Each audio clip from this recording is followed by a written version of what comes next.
Aqui é Edmilson Silveira, iniciando mais um Papo Goiano Podcast. Meu parceiro de bancada, Eduardo Júnior. Suas saudações, Eduardo. Fala, Edmilson. Estamos aqui mais uma vez no Papo Goiano Podcast, nessa semana, recebendo aqui o Matheus Ribeiro, que trabalha com liderança e desenvolvimento de pessoas. Siga-nos aí nas redes sociais, no Instagram, Papo Goiano Podcast, no YouTube. Vamos lá. O nosso convidado da semana, ele é especialista em treinamento e desenvolvimento de líderes, Matheus Ribeiro. Da sua história, dê a sua saudação no Papo Goiano. Fala, Edmilson, muito bom estar aqui com você, ao Eduardo também, galera que está ligada aí no Papo Goiano Podcast. Prazer estar aqui com vocês, uma honra realmente falar para essa audiência tão qualificada aí. E olha, falar um pouco a respeito do meu trabalho, né? São mais de 20 anos já lidando com pessoas. E é aquela chama que queima no coração mesmo de ver pessoas crescendo, desenvolvendo, né? E desde quando eu tive uma experiência muito forte, né, com o próprio Deus, a minha vida foi mudada e assim, desde então eu mirei daquilo, disse, esse é o meu propósito de vida, eu quero poder ajudar as pessoas, contribuir, colaborar para que elas sejam diferentes, para que elas façam diferença e prosperem, cresçam em todas as áreas da vida, né? Então hoje eu estou trabalhando com isso. Nós temos aí a nossa academia de treinamento e desenvolvimento de pessoas, né, que está crescendo cada vez mais. Estamos auxiliando as empresas e as pessoas a desenvolverem. Então, Matheus, o que é ser líder? Edmilson, tem muitas definições do que é ser um líder, né? Mas eu vou dizer para você que com poucas palavras realmente qual é o significado de ser um líder. O líder, acredito que é uma pessoa que não se conforma com as realidades. Ele olha para a situação e diz, olha, eu preciso fazer algo, eu preciso dar uma resposta. Liderança para mim não é cargo, liderança para mim não é um título, não é uma função que você exerce, é uma resposta. Nós estamos aí num período, inclusive, né, de guerra e tantos problemas na sociedade. Mais do que nunca nós precisamos de pessoas que se posicionem. Mais do que nunca precisamos de pessoas que deem uma resposta. Eu costumo dizer o seguinte, o líder não nasce naquele dia que ele acorda e diz assim, eu vou liderar. Eu vou fazer diferença. Líderes não nascem assim. Líderes nascem quando eles são, né, acuados diante de um problema, de uma situação difícil, e eles simplesmente acordam e dizem assim, eu preciso fazer alguma coisa. Eu preciso dar uma resposta. Então, para mim, aí está a síntese de o que é ser um líder. Não é ter um título, não é ter uma função, não é ter um cargo. É dar uma resposta. E quais são os desafios, né, do líder, né, nesses tempos atuais? Olha, o desafio de líder sempre vai ser lidar com pessoas, lidar com gente. Lidar com gente e lidar com circunstâncias. Sim. Lidar com problemas. Se você for uma pessoa capaz de lidar com essas duas situações, você vai ser um grande líder.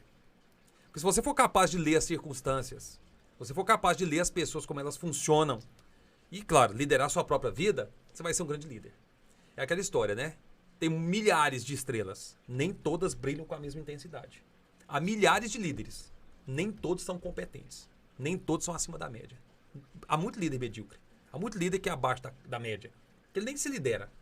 Então, existe uma coisa interessante que é assim. Existem os líderes e existem aqueles que lideram. Aí a pergunta que eu faço é a seguinte. Você é um líder ou você lidera? Tem uma diferença muito grande, né? Exatamente. Existe algo aí, um abismo entre essas duas coisas. Essa aí, né? Existe um abismo entre essas duas coisas aí. Então, quem é que lidera? Quem inspira, quem encoraja, quem treina, quem forma. E tem uma coisa muito interessante que é assim. Existem aqueles que, hoje, na sociedade, por isso os desafios são muitos. O maior desafio hoje, você formar pessoas. Formar gente. Minha especialidade é formar pessoas. Porque, olha, gestão é processo, gerenciamento. Mas liderança é visão, tá? E aí liderança tem a ver com formar gente. Não formatar, formar.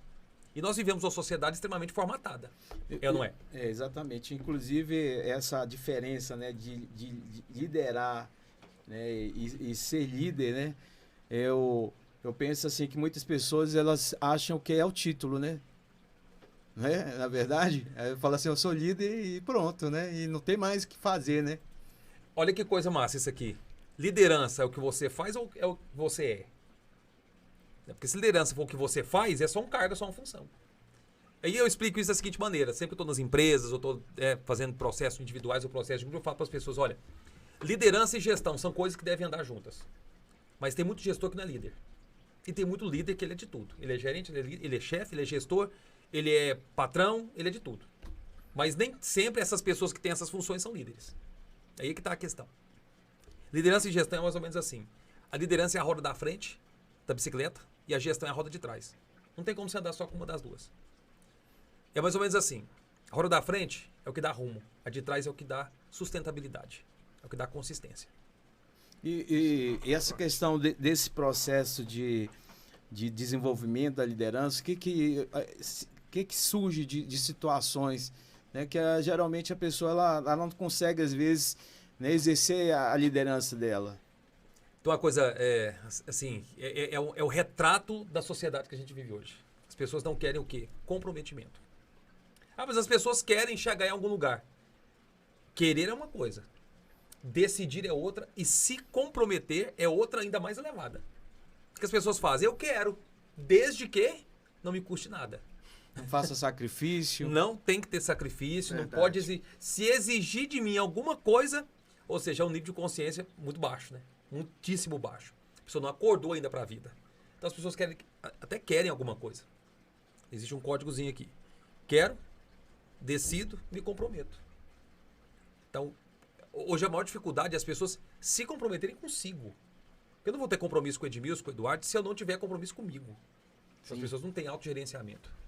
Então é uma dificuldade muito grande, né? E a gente precisa, nós como líderes, formadores de opinião, nós precisamos, pessoas que conduzem outras pessoas e ensinam outras pessoas, nós temos que despertar as pessoas para isso. Elas precisam ser protagonistas da sua própria história.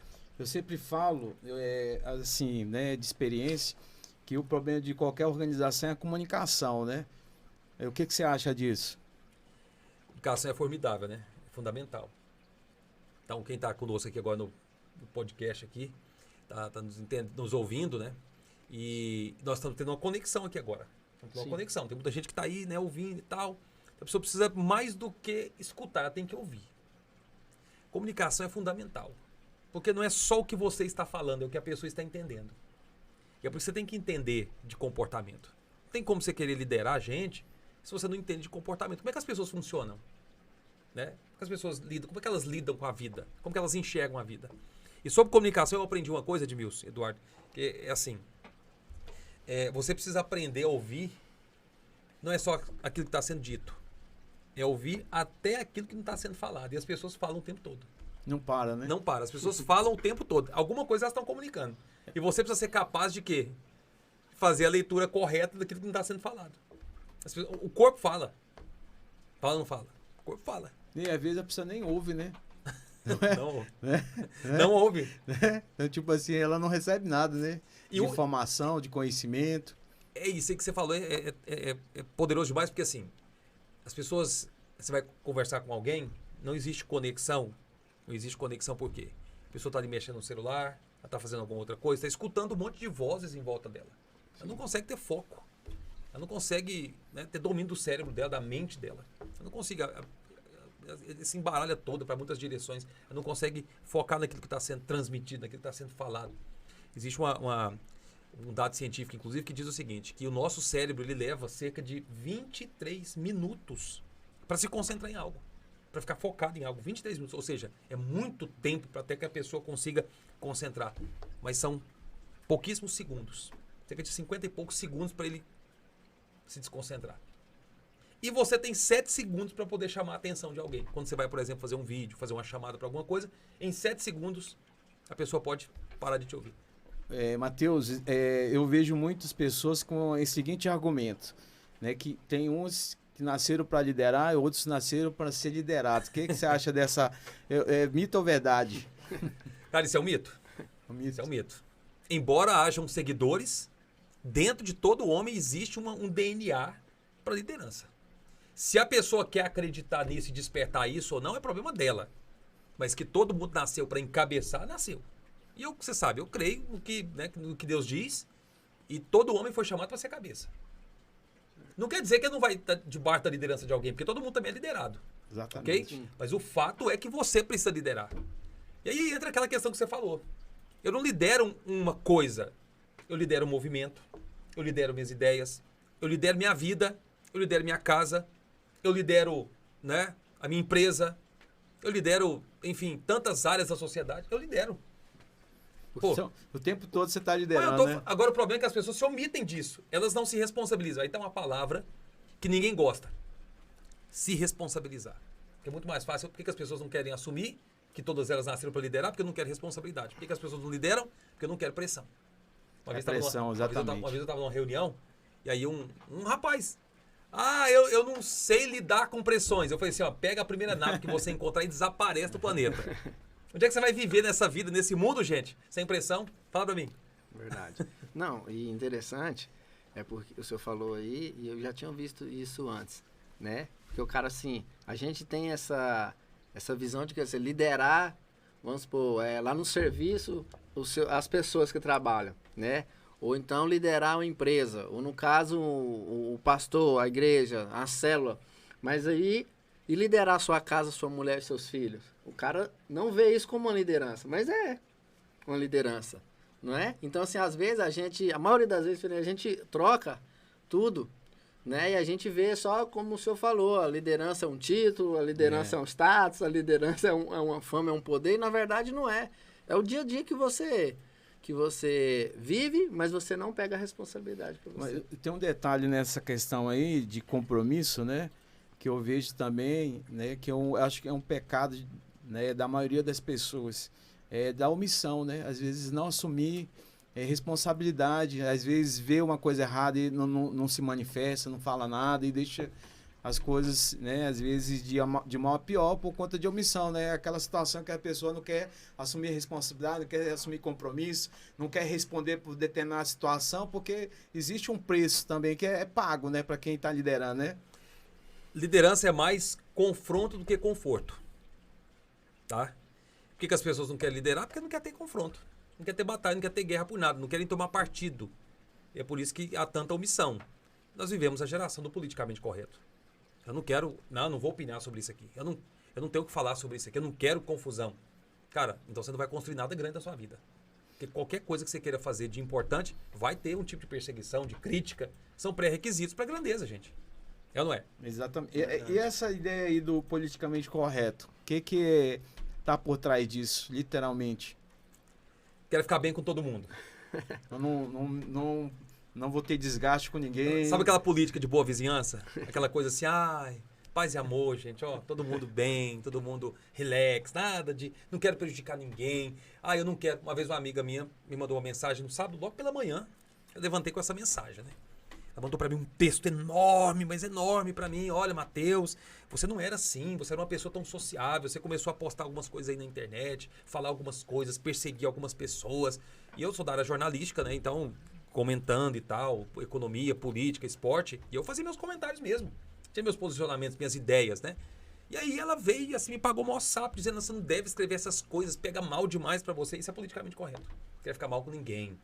Quer estar dos dois lados. Só que assim, você sabe, quem tá em cima do muro toma pedrada dos dois lados. É verdade. Não tem jeito. Essa ideia de cima do muro aí não existe, né? Não tem. Não tem jeito, né? A pessoa tem que se posicionar de qualquer forma, né? Essa palavra é a palavra-chave. Posicionamento. Nós vimos uma geração que não se posiciona em relação a nada. Não pode se posicionar. Como eu não quero ficar mal com ninguém, quero ficar bem com todo mundo, pega mal se eu me posicionar. Então hoje, você faz uma postagem, aquelas pessoas que estão dentro da bolha, elas olham aquilo como, isso aqui é um negócio, eu não quero me associar, não quero associar minha imagem a isso. Falta de quê? Referência. Falta de referência. Estamos num momento agora, esse período agora de confusão, de guerra, inclusive, respirando esse ar, né, de guerra no mundo, você pode observar claramente. Esse presidente da Rússia, o Putin, alguém me perguntou, e a liderança dele? Cara, não aprovo de jeito nenhum o que ele está fazendo, de forma alguma. Mas você não pode negar que o cara é muito posicionado em relação às convicções que ele tem. Certas ou erradas, coisa dele. Não concordo de jeito nenhum. Reprovo. Mas o cara é muito posicionado e ele percebeu lacunas de liderança no mundo. Exatamente. Ele percebeu, não tem líder posicionado no mundo que me impeça de fazer o que eu quero fazer. E na verdade, essa lacuna, ela é real, né? Ela existe, né? Na sociedade, no geral, né? Em qualquer lugar, empresa, qualquer organização, a gente vê que existe um vácuo, né? de liderança, né? Porque às vezes a pessoa, ela só atua quando ela é chamada. Ela toma uma posição quando ela é cobrada, não é uma coisa que é uma liderança proativa, né? Que ela participa, né? Que ela vive, né? Ela exerce a liderança dela. Como a maior parte das pessoas não aprenderam isso, não aprendeu isso em casa, não aprende na escola, não aprende em faculdade, porque não se ensina posicionamento nesses ambientes, nesses lugares, aí entra naquilo que o Eduardo falou. Você precisa ser um líder dentro de casa. Você tem um referencial. E de onde é que surgem, na verdade, pessoas assim posicionadas quando ele enfrenta um problema, uma crise? Eu gosto de ler muita história, gosto de acompanhar a biografia de grandes homens e mulheres que superaram problemas e crises. Aliás, tem até uma pesquisa que diz o seguinte: 75% dos grandes gênios da história da humanidade, e nós estamos falando de cientistas, de escritores, de pensadores, de filósofos, estamos falando de empresários, estamos falando de homens que fizeram diferença, políticos, 75% deles vieram de um contexto familiar totalmente bagunçado, difícil, problemas, pobreza extrema, abandono, traumas, tá? Doenças, muitos deles inclusive. Você vai encontrar diversas histórias assim. Mas o nome deles ficou gravado na história. Por quê? Se posicionaram. São as adversidades, né? Eles conseguiram superar nessas adversidades, né? Isso aí é posicionamento, né? Porque a pessoa, que eu vejo também, esse argumento de a pessoa se fazer de vítima, né? Eu vejo muitas vezes a pessoa não tomar uma atitude, né? Em razão, às vezes, de se colocar como vítima da situação, da circunstância, né? Não há vítimas vencedoras. Não tem uma vítima vencedora. Só derrotados. Né? Não há vítimas que ganham bem, tá? Não há vítimas que prosperam, que crescem, não há. E é outra palavra também que diz muito a respeito dessa geração. Aí quando você diz do vácuo, por quê? Porque grande parte das pessoas prefere estar do outro lado. Agora, observa bem. O mesmo trabalho que dá para você ser o vencedor, dá trabalho para você ser vítima. Então escolha ser vencedor. Exatamente. É difícil ser vencedor, mas também é difícil ser vítima. Escolha o seu difícil. Verdade. Simples assim. Escolha o seu difícil, escolha o lado. Isso. Né? Eu tava conversando com o Edmilson esses dias, Matheus, e aí eu fui, mandei para ele aí uns projetos, umas ideias, para ele e para uns amigos, uns líderes mais próximos de mim. E aí um chegou em mim e perguntou assim: quem foi que te deu essa ideia? Perguntou, né? Quem é, tipo assim, o mentor? Eu falei, não, moço, surgiu da minha cabeça e tudo. Não, é porque eu já pensei nisso, conversando com outros. Eu falei, não, por que não faz? Né? Por que já não convidou outros assim, né? E todo mundo falou, não, é bom, não é interessante. Então, assim, o posicionamento não tem. Fica achando bom, nossa, que legal, ó, o outro fazendo, que bacana e tal, mas fica com os braços cruzados, esperando o outro chamar. Não, eu vou ajudar, não, vou agregar. Não, você pode estar na frente. Igual o senhor falou, tem um trabalho para ser vítima, tem um trabalho para ser o vencedor, mas infelizmente a maioria de nós, né, ficamos nessa de querer contar a derrota, né, vitimizar. Escolhe esse lado de culpar alguém, né? Exato. Então, a máxima que eu falo para as pessoas que é assim, ó. Quando você levanta da sua cama logo pela manhã, você tem 3 alternativas. Ou você dá uma desculpa, ou você acha um culpado, ou você aprende algo novo. Essa aí foi boa. 3 coisas. Essas 3 coisas. O que você vai fazer? A maior parte, 95% das pessoas escolhem ou achar um culpado ou dar uma desculpa.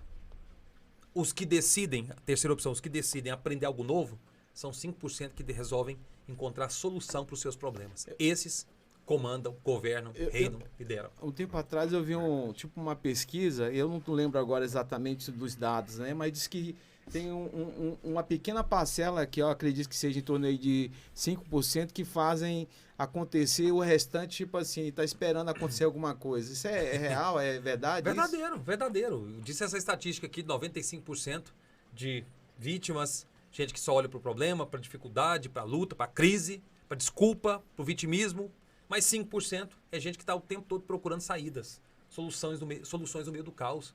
Esses são os que são contratados primeiro nas empresas, são os que permanecem, são os que sobem de cargo, são os que assumem na família, na sociedade, na comunidade dele. São os que ele está lá no Instagram, não importa na rede social se ele tem 1.000, 100.000, 1 milhão de seguidores, ele pode ter 10, não importa, mas ele faz diferença.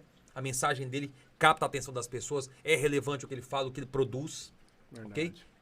Tudo isso tem a ver com essa porcentagem. E a questão aí do perfil hoje, quais são os perfis que existem de liderança?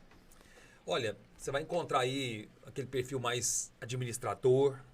Eu gosto de colocar 4 perfis básicos assim. Você tem aquele perfil do paizão protetor. Eu sei que há vários outros perfis e várias nomenclaturas, mas eu gosto dessa. O paizão protetor. Passa a mão na cabeça, não confronta porque ele não quer ficar mal com ninguém. Isso aí está em casa, está em empresa, está em igreja, está em qualquer lugar. Na política, nas comunidades, de modo geral, no esporte. Então, aquela pessoa assim, né, o paizão protetor. Só pelo nome você já pode entender. Aquela pessoa que passa a mão na cabeça, não quer conflito com ninguém, quer ficar bem com todo mundo. Muito democrático, assim. Aí você tem o outro extremo, que é o tratorão. Trator. É o que sai passando por cima. Porque tem gente que pensa que liderança tem a ver com o quê? Ser uma pessoa truculenta, bruta, ser uma pessoa que manda, ser um chefe, tá? Não, isso não é liderança. Então, aquele cara assim que sai moendo todo mundo, sai passando por cima, é truculento, é mal educado. Esse aí é o que não ouve ninguém. Ele nem sabe o que a pessoa pensa, o que ela sente. A pessoa pode estar passando, mas ele quer saber de bater as metas. Ele quer saber de cumprir a missão que ele tem, o objetivo. Aí você tem um outro perfil, que é aquele perfil centralizador. O cara bate o escanteio e sai para cabecear. Ele é tudo, ele faz tudo. Tá em todo lugar também. Tudo é em cima dele. Eu já conheci homens assim demais. Já mentorei mulheres assim também. Que a própria família, sim, caía nas costas dela. Peso. Às vezes a gente ia conversar, até mostrava assim, até fisicamente, o corpo tenso. De tanta pressão, tanto estresse. Tem todo tipo de gente desse jeito também, desse perfil centralizador. Tudo é comigo, tá em cima de mim, aquela coisa. Aí você tem aquele perfil mais empreendedor, que tá muito em evidência hoje. Sim. Mais empreendedor. Então tudo que você conversa com ele tem uma ideia nova. Você falou de ideia, ele tem uma ideia diferente. Ah, vamos fazer isso aqui, em tal lugar. Ó, vamos criar isso. Aquela pessoa que você mal conversa com ele, já tem um projeto de começar alguma coisa. Esses 4 perfis. Não estou dizendo que todos eles têm pontos positivos e pontos negativos. Sim. Agora, grande parte das pessoas, elas possuem um pouco de cada um deles. E aí existe o perfil misto, que é aquele que tem 2 desses perfis mais predominantes e outros 2 mais, né, com menor taxa de desempenho nesses 4 perfis. Mas grande parte das pessoas desenvolvem pelo menos 30% de algum desses perfis mais predominante. Matheus, e desses todos que o senhor falou aí, qual que é o que é mais e qual que é o top e o menos, vamos dizer assim? Então, é o que eu te disse, não existe um perfil que é certo. Não existe um perfil que é certo. Existem extremos, tá? Você vai encontrar, mas grande parte das pessoas, 70% dos líderes, eles são líderes mistos, eles têm um pouco de cada. Certo. Ele é trator, olha ele é paizão, depende do lugar, olha ele é mais centralizado e olha ele é empreendedor. Sim. Mas eu posso te dizer, isso aqui é um dado científico também, que é o seguinte, grande parte está para desenvolver mais o perfil paizão protetor, o trator e esse perfil mais centralizador. Esse perfil mais empreendedor não é muito característico da maior parte dos líderes, não. Tá? Isso é uma coisa que é mais para ser desenvolvida. Está surgindo, né, no momento. E falando um pouquinho do seu trabalho aí, né, você trabalha para o desenvolvimento, né, de líderes, né, e também trabalha com mentoria. Como é que é esse trabalho?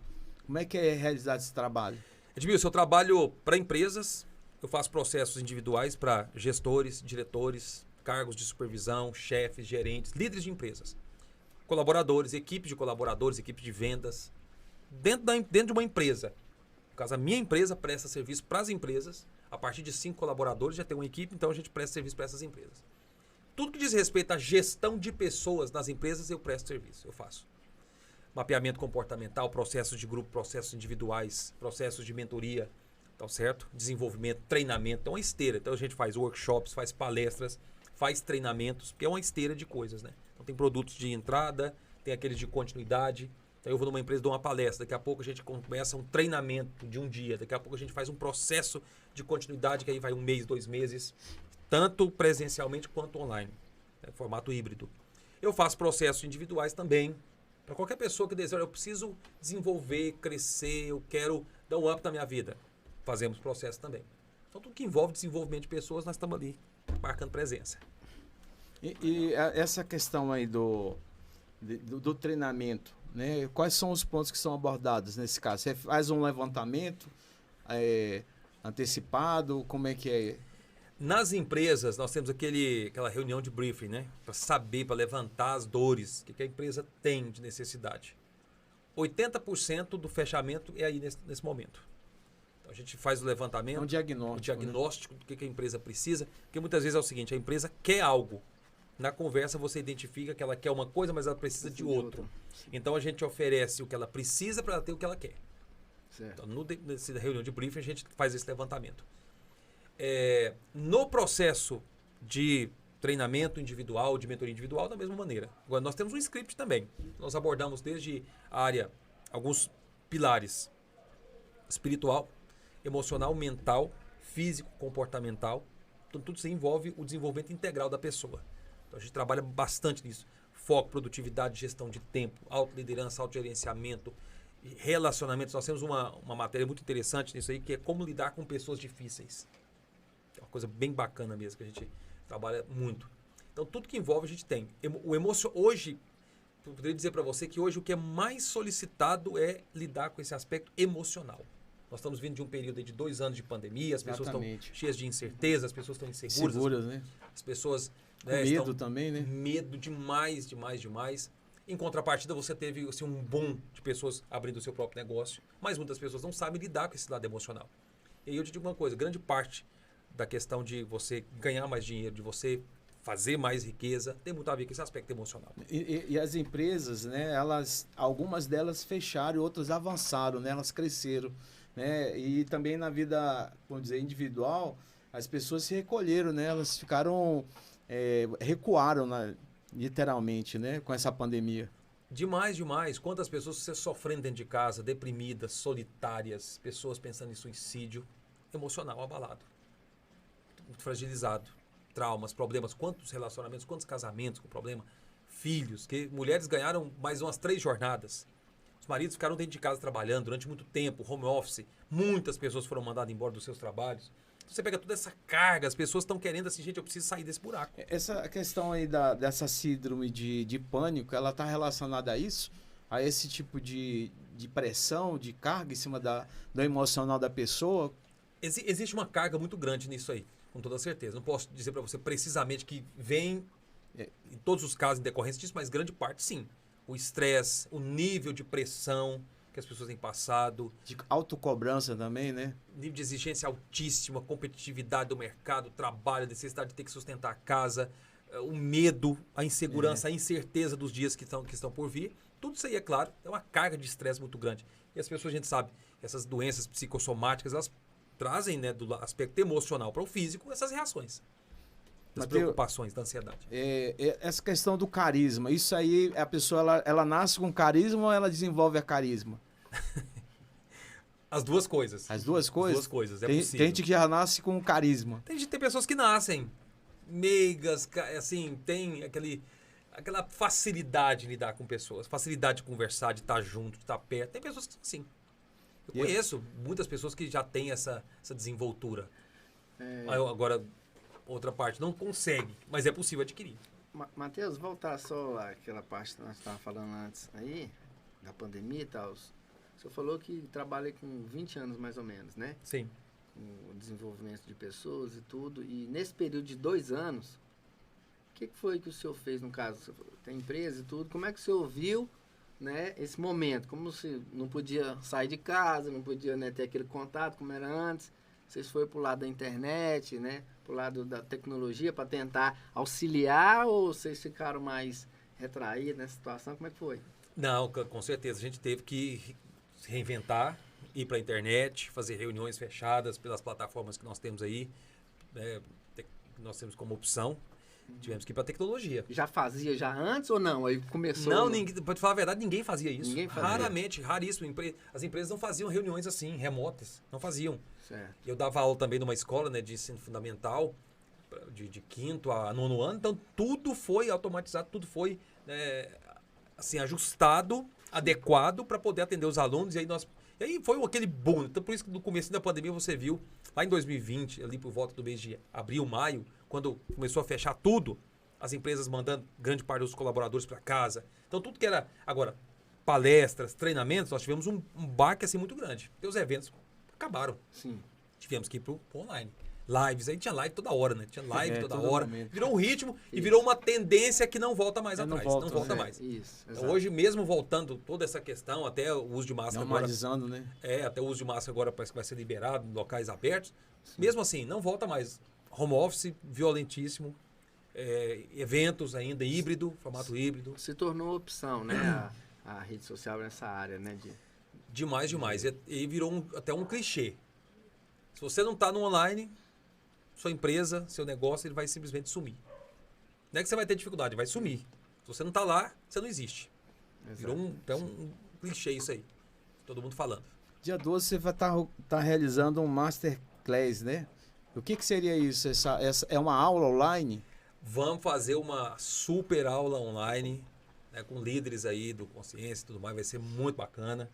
Acredita aí, vamos ter lá umas 100 pessoas participando dessa Masterclass. Vamos trocar ideias ali, vamos compartilhar algo muito forte sobre liderança. Tudo que nós estamos falando aqui, vamos potencializar isso muitas vezes lá. Vamos ouvir, vamos trazer sugestões, ideias práticas para o dia a dia e muita transformação, com certeza, né?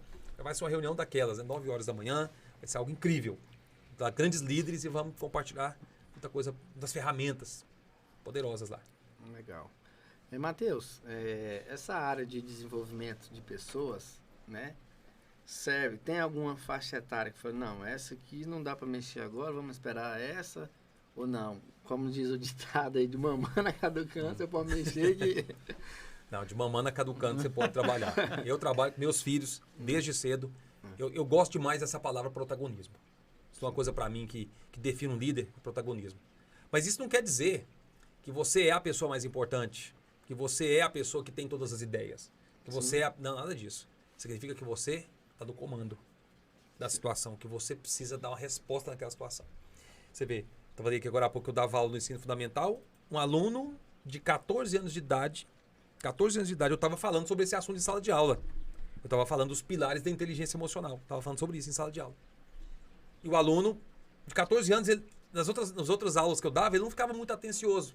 Nessa aula, eu percebi que ele levantou da cadeira e começou a olhar para mim assim, com o olho arregalado, e achou interessante o assunto. E eu percebi. Aí quando eu percebi a frequência que ele estava, né, imprimindo ali, eu já fui para cima dele. Você está gostando do que eu estou falando? O que você está achando? Eu falei assim, nossa, Matheus, eu estou assim... Porque, olha, eu comecei a falar de investimento, né? E ele falou assim, eu gosto demais de acompanhar o Warren Buffett. Uau, um menino de 14 anos está acompanhando um dos caras mais ricos do mundo, o pai do investimento, né? Contemporâneo. Já está com a mente já de... Exatamente, sua pergunta é muito boa, porque aí o que acontece? Hoje, cada vez mais, está começando cedo. Está começando cedo. Um adolescente desse. Meu filho tem 10 anos de idade. Você chega na minha casa lá, meu menino está assistindo alguns vídeos do YouTube. Esses dias agora, por exemplo, eu estava assistindo com ele sobre episódios da Segunda Guerra Mundial. Ele assistiu todos. Se você quiser saber sobre o exército mais poderoso do mundo, ele sabe. Quantas ogivas nucleares que a Rússia tem, ele sabe. Quantos milhões de soldados que os Estados Unidos têm, ele sabe. Quantos caças os Estados Unidos têm, ele sabe. Por quê? Ele está ali aprendendo, copiando e tratando de coisas assim, muito mais elevadas. Onde é que esse menino vai estar com 20 anos de idade? Muito acima de outros jovens da idade dele. Então começa cedo. Com certeza. E essa aí é interessante, né? Que hoje tá disponível, né? Todo tipo de informação, né? Tem um lado positivo e também um lado negativo disso também, né? Edmilson, essa coisa realmente, tá tudo disponível, mas nem todo mundo tem disposição. O que acontece? Ah, mas esse conteúdo eu tenho tudo isso aí gratuito na internet. Beleza, é verdade. Só que você sabe por onde começar? Só que você sabe como estruturar isso aí? As pessoas não sabem. E outra coisa, também tem que ter filtro também, né? Tem que ter filtro e aí isso gera um outro problema. Que às vezes, quanto mais você acumula informação, mais inativo você pode ser. Sabia disso? Por quê?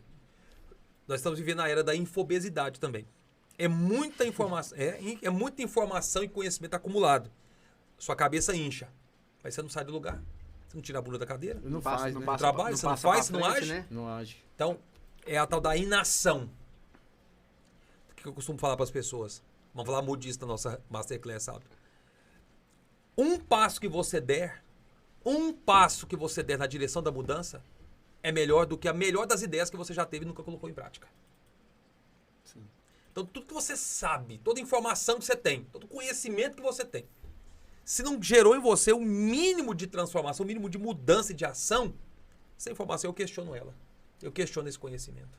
Tem uma situação que eu acho interessante também, trazer aqui para a nossa entrevista, essa questão da transformação da mente, né? Porque muitas vezes as pessoas elas ficam presas em crenças, né?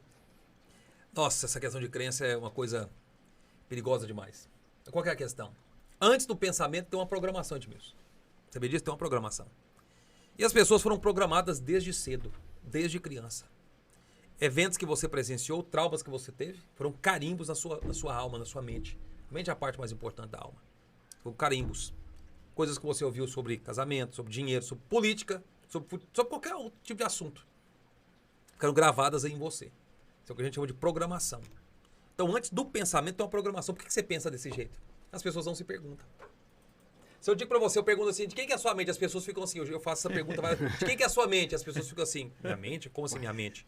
Mas sua mente é sua. Ela acha que é natural, né? Ah, tem gente que não, minha mente é de Deus, tá? Beleza, é ele que controla a sua mente? Você acha que Deus, então, enfia um pensamento na sua cabeça? Não funciona assim. A mente é sua.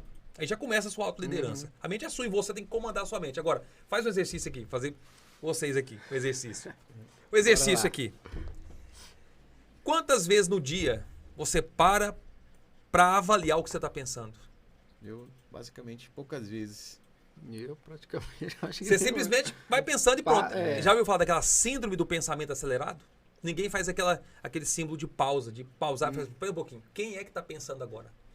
É porque você acha que automaticamente o que você está pensando é verdadeiro e você não questiona. E aí por que você fala e faz certas coisas? Porque você não questiona o que você pensa. Porque tem uma programação. É o toca-fita, lembra do toca-fita? Está rodando no automático. E aí, estatística. 95% do que você pensa é porque está programado. É porque 90% já tá, é muita coisa. Não, é quase tudo. É tudo, né? Por que Basicamente. pensamento positivo... Eu vou falar uma coisa que agora pode parecer polêmica, mas é um fato. Por que pensamento positivo não funciona? Porque você se concentra em um determinado momento e fala, vai dar certo, vai dar certo, vai dar certo. Mas você não mudou a programação. Tá lá. Você está programado, por exemplo, para ganhar pouco. Está programado para não ter conquista. Está programado para sentimento. Está programado para um monte de coisa ruim. Que não tem produtividade na sua vida. Só que você fica ali, não, pensando positivo vai dar certo. Só que o pensamento positivo é uma melhoria.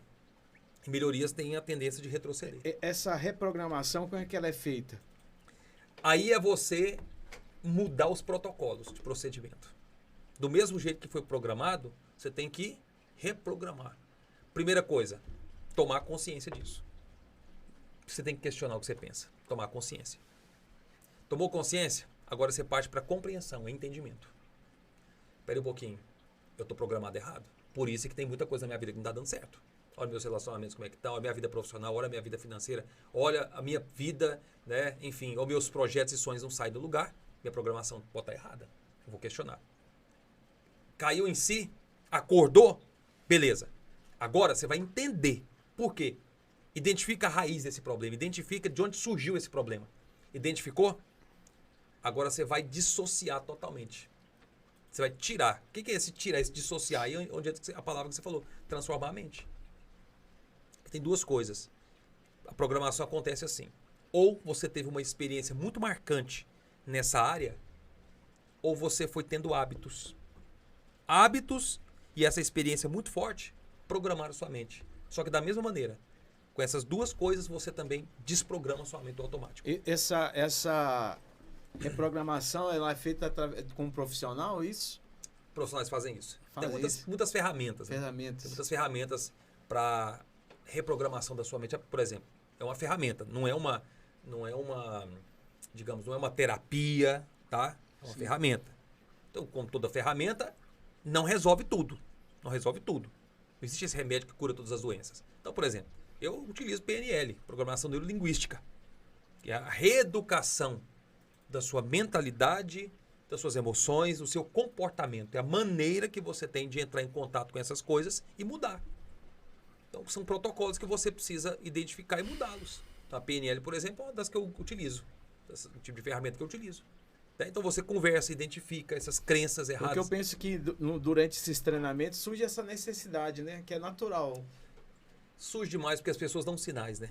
As pessoas dão sinais. É porque, na verdade, quando a pessoa se confronta com desafios, aí vem uma série de situações, né? Junto, né? Olha esse exemplo aqui. Estava num treinamento uma vez, na verdade era uma palestra. Estava numa palestra e eu falei assim, olha, eu tenho certeza que você aí que fala que não consegue fazer certas coisas, se tivesse alguém da sua família lá fora, dentro de um carro, que estivesse sendo incendiado, você faria ou não faria? Você faria ou não faria tudo que fosse necessário para tirar essa pessoa que você ama de lá? Sua família, por exemplo. Faria ou não faria? Vocês fariam, acredito que vocês fariam. Eu faria também. Sim. Você faria. Então você tem o poder de fazer? Tem. Então por que não faz? Porque não quer.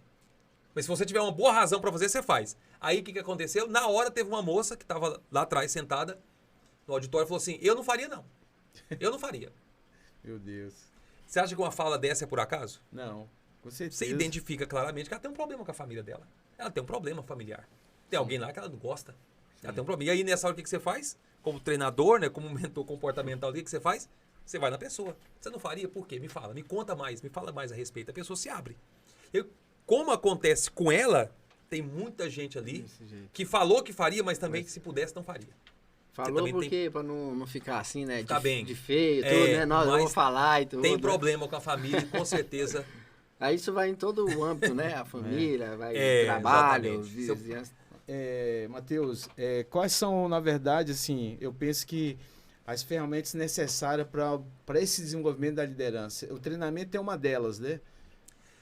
Edmilson, a formação em liderança, eu tenho são cerca de 20 horas de uma formação. Mas liderança vem por modelagem. Com quem que você anda? Tá? Modelagem. Quem que você copia? Para quem você olha e fala assim, aqui está um referencial de integridade. Tem outros pilares importantíssimos da liderança. Integridade, uma visão clara, é exemplo, é modelo. Tá? Para quem que você olha? Quem é que você pode modelar? E aqui entra uma coisa muito importante. Com quem que você pode aprender? Tem alguém que você fala, essa pessoa que é um modelo para mim, é um referencial de pai, de marido, é um referencial na área esportiva, na área política, na área da comunidade, um empresário. Ou seja, modelagem.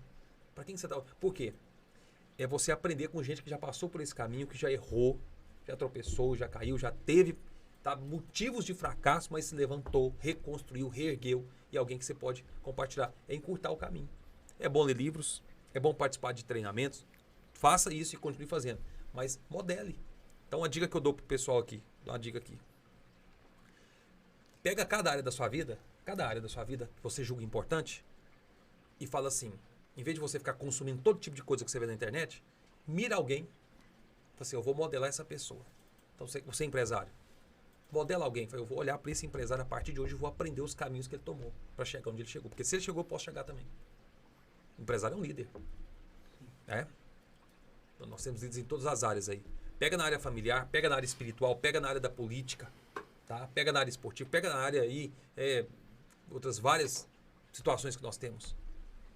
Pega e mira, eu quero modelar essa pessoa. Então, de repente, que é uma coisa interessante, você não pode viver, de repente, 150 anos, 200 anos, mas você pode pegar aquele sujeito de 45, aquele outro de 50, você pode pegar todas essas vidas e incluir na sua vida 1000 anos de aprendizado. É verdade. Com certeza. Bom. Essa mentoria, como é que ela é realizada? Nós sentamos, né, para avaliar. Se é processo de grupo, geralmente acontece nas empresas, é aquilo que eu te falei. A gente senta, faz aquela reunião de briefing, avalia as necessidades, levanta todas as questões e começa o processo. De acordo ali com o que o empresário definiu. No individual, pessoas me procuram, Matheus, eu quero saber mais sobre a mentoria. Beleza, vamos sentar. Eu não simplesmente mando, é assim, tá? Não, eu sento, converso, a gente faz uma sessão experimental, faz uma reunião inicial, porque eu quero saber exatamente daquela pessoa, eu posso ajudar você, eu quero te ouvir, eu quero sentir realmente o que está acontecendo com você, e quero que você coloque na mesa tudo. E nós vamos estruturar um programa personalizado. Outra coisa importante ser dita. O processo de mentoria individual, ele é personalizado. Eu tenho dezenas de ferramentas que eu utilizo, mas para cada pessoa é uma situação diferente. Falei aqui da PNL. Eu vou agora, né, começar um processo de mentoria com um franqueado de uma grande empresa aí, uma grande marca. O caso dele é PNL do início ao fim. Ele já, inclusive, quer PNL. Eu vou aplicar PNL do início ao fim. Já num outro processo, também estou fazendo individual, com outra pessoa, eu já vou usar outras ferramentas. Para cada pessoa um processo diferente. Então a gente sente e define. E o tempo dessa mentoria, ela é permanente? Como é que é depende da necessidade aí que se apresenta? Dependendo da necessidade, o mínimo 8 sessões. 2 meses, ou podemos fazer uma reunião a cada 15 dias, é o mais recomendado, até para a gente poder ter aquela devolutiva, acompanhar o que está acontecendo naquele processo e tal. Mas tem pessoas que às vezes, eu fiz mentoria, por exemplo, o ano passado, o ano todo. Tinha uma mentorada minha que ela, eu quero todos os meses. Depende também do objetivo, né? Depende do objetivo. Do objetivo. Essa pessoa, no caso, ela tinha várias demandas. Eram demandas familiares, eram demandas... Porque nem tudo que a pessoa deseja é só performance. Porque existe essa questão, eu quero performar mais, eu quero vender mais, beleza. Eu quero ter mais gestão do meu tempo, ótimo. Não, o meu negócio é emocional, o meu negócio é familiar. Não, o meu negócio é vida financeira. Não, o meu negócio... Então, beleza, vamos estruturar pensando nessa necessidade. Pode ser as duas coisas. Pode ser de acordo com o tempo que a pessoa pode, às vezes, algumas delas, elas renovam o processo de mentoria para mais um ano, para mais 6 meses. Matheus, chegamos no final do nosso Papo Goiano podcast. Suas considerações finais. Cara, dizer que vocês estão de parabéns, que esse podcast aqui tá bombando. Show de bola. Me senti super à vontade aqui.